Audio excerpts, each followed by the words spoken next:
Oi?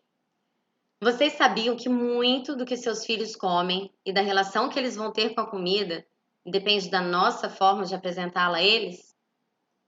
Vem comigo que eu vou te mostrar quais são os principais erros que a gente comete na hora da introdução alimentar.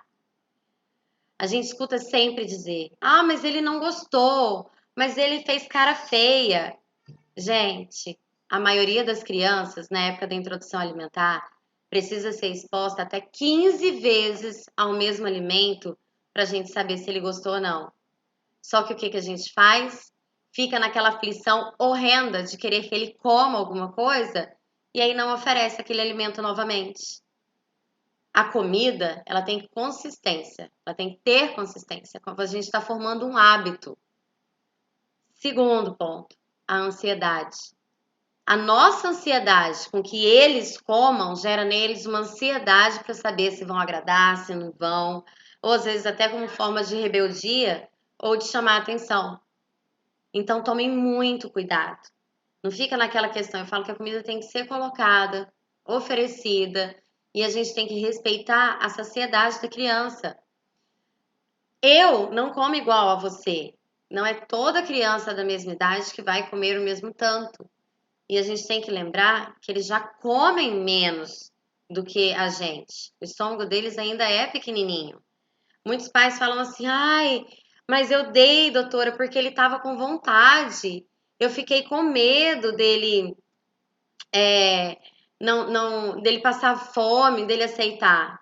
Gente, a responsabilidade dos alimentos que vão ser oferecidos aos nossos filhos é nossa. Se a gente não tem essa responsabilidade de saber que a criança não tem maturidade ou ela não precisa daquele alimento naquele momento, a gente vai estar criando hábitos muito errados.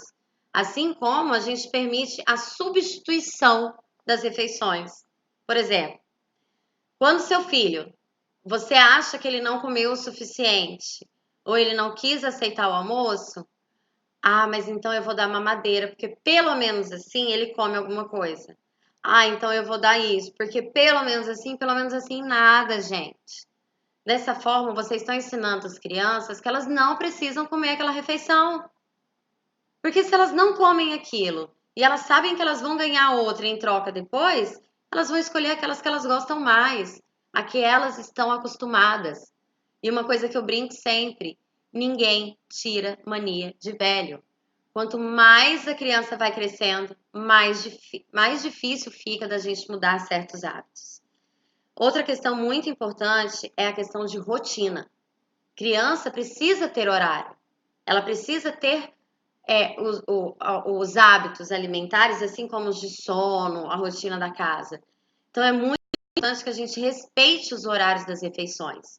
Se toda hora a criança está beliscando alguma coisa, ela não vai ter fome para comer aquele alimento. E isso atrapalha muito na aceitação de novos alimentos. Outro ponto muito importante é a gente não permitir que os nossos filhos tenham uma relação errada com a comida.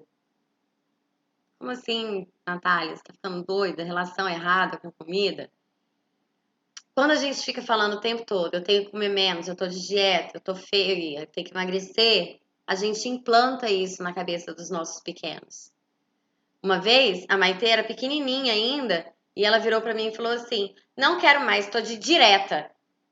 E eu demorei a entender o que ela queria. Então aí eu passei a me policiar mais e a tomar mais cuidado com o que eu falava perto dela. Porque é muito difícil depois a gente tirar aquela crença limitante da cabeça da criança. Assim como a gente forçar que uma criança coma tudo. A gente está criando hábitos, gente, que depois podem se transformar em transtornos alimentares. Então tenham cuidado. Vocês são os principais responsáveis pela relação que a criança vai ter com a comida. Eu conto com vocês e elas também. Deixem aí seu comentário, quero saber o que vocês acharam e no que esse vídeo agregou. Estou esperando vocês na próxima. Até mais!